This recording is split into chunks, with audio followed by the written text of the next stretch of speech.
The smartest giant in town. Written by Julia Donaldson. George was a giant, the scruffiest giant in town. He always wore the same pair of old brown sandals and the same old patched up gown. I wish I wasn't the scruffiest giant in town, he said sadly. But one day George noticed a new shop.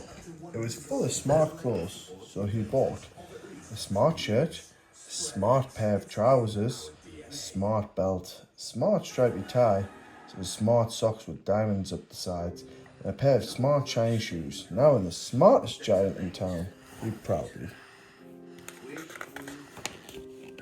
George left his old clothes behind in the shop. He was about to go home when he heard a sound. On the pavement stood a giraffe who was sniffing sadly. "What's the matter?" asked George. "It's my neck," said the giraffe. "It's so long and so very cold. I wish I had a long warm scarf." "Cheer up, George," said George, and he took off his stripy tie. "It didn't match my socks anyway," he said, as he wound it round the giraffe's neck. It made a wonderful scarf. "Thank you," said the giraffe. As George strode away towards home, he sang to himself, "My tie is a scarf for a cold giraffe, but look up, me up and down. I'm the smartest giant in town."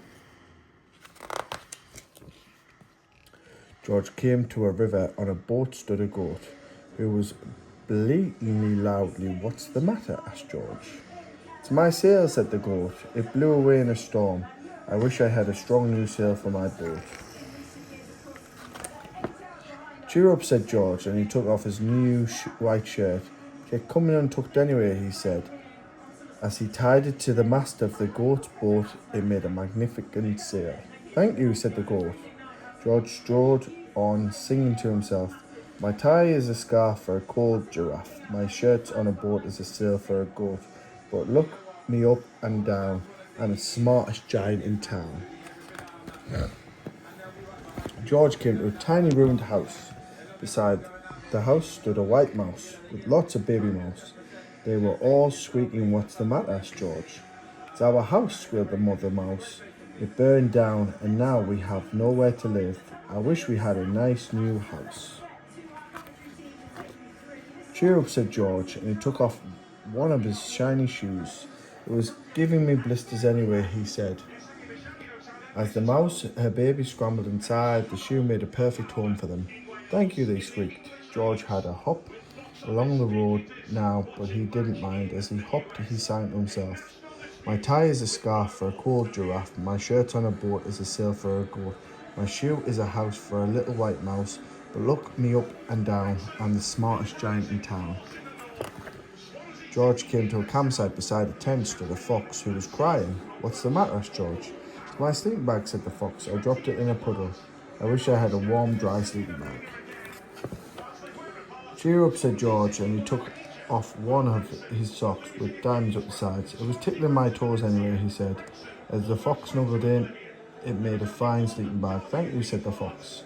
George hopped on, singing to himself, "My tie is a scarf for a cold giraffe. My shirt on a boat as a sail for a goat. My shoe is a house for a little white mouse. One of my socks is a bed for a fox. But look me up and down. I'm the smartest giant in town." George came to a big squelchy bog. Beside the bog stood a dog who was howling. "What's the matter?" asked George. "It's this bog," said the dog. "I need to get across, but I keep getting stuck in the mud. I wish there was a safe, dry path." "Cheer up," said George. He took off his smart new belt. "It was squishing my tummy anyway," he said. As he laid it down over the bog, it made an excellent path. "Thank you," said the dog. The wind started to blow, but George didn't mind. He hopped on, singing to himself, "My tie is a scarf for a cold giraffe. My shirt on a boat is a sail for a goat. My shoe is a house for a little white mouse. One of my socks is a bed for a fox. My belt helped a dog who was crossing a bog. But my trousers are falling down. How come this giant to town?" Suddenly George felt sad and shivery, and not at all smart. He stood on one foot and thought, I have to go back to the shop and buy some more clothes, he decided. He turned around and walked all the way back to the shop.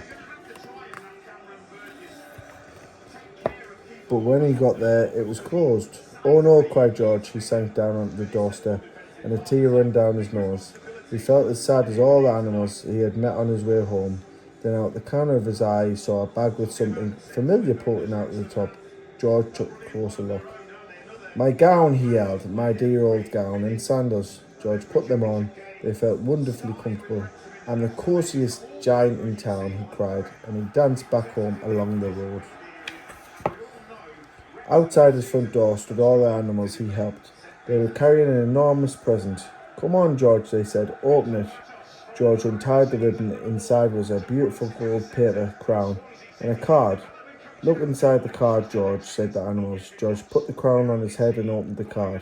Inside it said, "You give your scarf to the cold giraffe, your shirt on a boat as a sail for a goat, your shoe is a house for a little white mouse, one of your socks is a bed for a fox, your belt helped a dog who was crossing a bog, so here is a very fine crown to go with the sandals and gown of the kindest giant in town." The end.